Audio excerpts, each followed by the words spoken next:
खालिस्तानी समर्थक अमृतपाल की गिरफ्तारी को लेकर पंजाब पुलिस की मुहिम जारी है। हालांकि अमृतपाल को पकड़ने के लिए लगातार कोशिशें की जा रही हैं।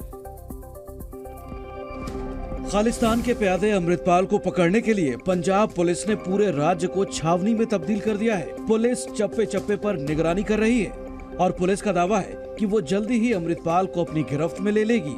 लेकिन लोगों में अपने विश्वास दिलाने के लिए कि लॉ एंड ऑर्डर पंजाब में, जलंधर में बिल्कुल ठीक है, इसलिए हम फ्लैग मार्च से निकाल रहे हैं। हम खुद निकाल रहे हैं, हमारे सीनियर ऑफिसर भी हमारे साथ हैं। इस बीच अमृतपाल सिंह को पेश करने के लिए पंजाब और हरियाणा हाई कोर्ट में बंदी प्रत्यक्षीकरण याचिका दायर की गई है। अमृतपाल सिंह के वकील ईमान सिंह खारा की याचिका पर आज सुनवाई होगी। भी जो भाई अमृतपाल सिंह है उनकी जान को खतरा है। वो शाहकोट जो पुलिस स्टेशन है वहां पर वो गिरफ्तार कर लिए गए थे। पुलिस उनको जो राइट है, जो उनकी ड्यूटी है 24 आवर्स में जो मजिस्ट्रेट के सामने जो पेश करना है, उसमें पुलिस ने नहीं पेश किया। पुलिस की कोई मलिशियस इंटेंशन है और पुलिस उनका फेक एनकाउंटर कर सकती है। इस बीच प्रशासन ने मोबाइल, इंटरनेट और SMS सेवा पर लगी रोक सोमवार दोपहर 12 बजे तक बढ़ा दी है। चंडीगढ़ में भी धारा 144 लागू कर दी गई है।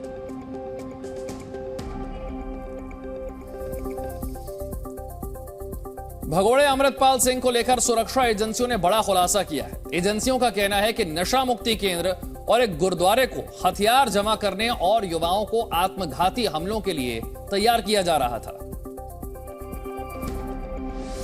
खालिस्तान समर्थक और भगोड़े अमृतपाल का पीछा कर रही पंजाब पुलिस को उसके खिलाफ कई ऐसी जानकारियां भी मिली हैं जो बता रही हैं कि अमृतपाल पंजाब में दहशत फैलाने के लिए कई बड़ी साजिशों में लगा हुआ था।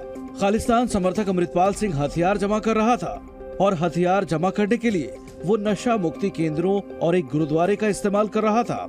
यही नहीं, आत्मघाती हमलों के लिए युवाओं को तैयार भी कर रहा था। विभिन्न सुरक्षा एजेंसियों के इनपुट के साथ तैयार किए गए एक मोटे डॉसियर में ये दावा किया गया है कि अमृतपाल सिंह, जो पिछले साल दुबई से कथित तौर पर पाकिस्तान के ISI और विदेशों में रहने वाले खालिस्तान समर्थकों के इशारे पर लौटा था, वो खास तौर पर खड़कू यानी मानव बम बनने के लिए युवाओं का ब्रेन वॉश करने में लगा हुआ था।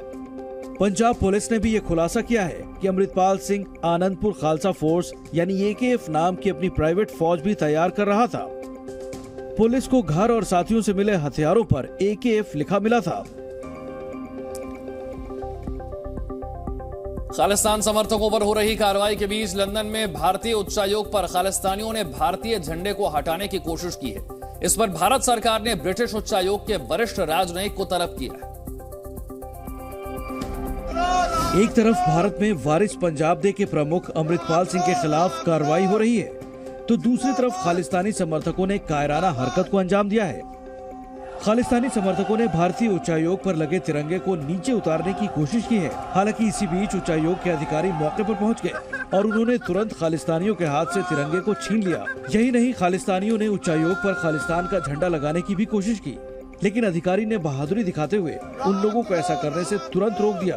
भारत ने इस पूरे मामले पर कड़ी आपत्ति जताते हुए दिल्ली में ब्रिटिश उच्चायोग के वरिष्ठ राजनयिकों को तलब किया है। भारत ने ब्रिटेन से पूरे मामले में स्पष्टीकरण मांगा है कि कैसे ब्रिटिश सुरक्षा कर्मियों की अनुपस्थिति के कारण ये अलगाववादी तत्व भारतीय उच्चायोग के परिसर में दाखिल हुए। भारत ने UK सरकार से ये उम्मीद की है कि इस मामले में जो भी लोग शामिल थे उन्हें जल्द से जल्द पहचान कर उनकी गिरफ्तारी की जाए और उन्हें सजा दिलाई जाए। हालांकि भारतीय उच्चायोग ने इसके बाद वहां और भी बड़ा तिरंगा फहराकर खालिस्तान समर्थकों को करारा जवाब दिया है। उमेश पाल हत्याकांड में शूटर्स की तलाश जारी है। एक बार फिर से अतीक के गुर्गों के अवैध निर्माण पर बुलडोजर चलाया जाएगा। आज कुछ इलाकों में एक्शन नजर आ सकता है। उमेश पाल हत्याकांड में पुलिस और STF की टीम लगातार फरार शूटरों की तलाश कर रही है। इस बीच प्रयागराज विकास प्राधिकरण एक बार फिर से माफिया अतीक के गुर्गों के अवैध निर्माण पर बुलडोजर चलाएगा। आज धूमनगंज और तेलियरगंज इलाके में उमेश पाल मर्डर में शामिल शूटरों के अवैध निर्माण को जमींदोज किया जाएगा। कानूनी प्रक्रिया पूरी होने के बाद आज से बुलडोजर एक्शन शुरू होगा। अतीक के गुर्गों ने बगैर PDA से नक्शा पास कराए बिल्डिंग खड़ी कर ली है। वहीं पुलिस उमेश पाल हत्याकांड में इस्तेमाल क्रेटा कार के मालिक रुखसार को प्रयागराज लेकर आई है। रुखसार का माफिया अतीक के फाइनेंसर नफीस बिरयानी से आमना सामना कराया जाएगा। रुखसार और नफीस बिरयानी को आमने सामने बैठाकर पूछताछ होगी। पुलिस हत्याकांड में कार के इस्तेमाल को लेकर पूछताछ कर सकती है। इससे पहले उमेश पाल हत्याकांड का एक और खौफनाक CCTV फुटेज सामने आया है। इसमें गुड्डू मुस्लिम के बम फेंकने से घायल सिपाही राघवेंद्र लहूलुहान हालत में जमीन पर गिरा दिखाई दे रहा है। बमबाजी और गोलीबारी करने वालों के जाने के बाद आसपास के लोग सिपाही राघवेंद्र को उठाते दिखाई दे रहे हैं। भारत जोड़ो यात्रा के दौरान महिलाओं के यौन उत्पीड़न को लेकर दिए गए बयान पर दिल्ली पुलिस ने राहुल गांधी से डिटेल्स मांगी है। हालांकि इस बीच इसे लेकर सियासी घमासान भी शुरू हो गया है। यौन उत्पीड़न को लेकर दिए गए राहुल के बयान पर कांग्रेस और बीजेपी के बीच राजनीतिक घमासान शुरू हो गया है। राहुल गांधी के दिल्ली पुलिस के सवाल जवाब के बाद कांग्रेस ने बीजेपी पर जमकर हमला बोला है। कांग्रेस ने एक ट्वीट जारी कर लिखा कि नाम राहुल है, सावरकर नहीं। वो इश्यू को अलग करना चाहते हैं, लेकिन उन्होंने अदानी को कितनी भी कोशिश करें बचाने की, हम उनको सवाल पूछते रहेंगे और घेरते रहेंगे। इस पर केंद्रीय मंत्री किरण रिजिजू ने तुरंत कांग्रेस को जवाब दिया। उन्होंने ट्वीट कर लिखा कि कृपया वीर सावरकर की आत्मा का अपमान न करें। संविधान के अनुसार कानून के हिसाब से हम काम कर सके, पूरे कांग्रेस में हाहाकार मच जाती है कि लोकतंत्र खतरे में, हम परेशान हो गए। इससे पहले रविवार को पुलिस राहुल गांधी के घर पहुंची, लेकिन राहुल गांधी ने उस वक्त इस मुद्दे पर कोई जवाब नहीं दिया। दिल्ली पुलिस के लौटकर आने के बाद राहुल गांधी ने प्रारंभिक जवाब देते हुए कहा कि वे अगले 8 से 10 दिनों में विस्तृत जवाब देंगे।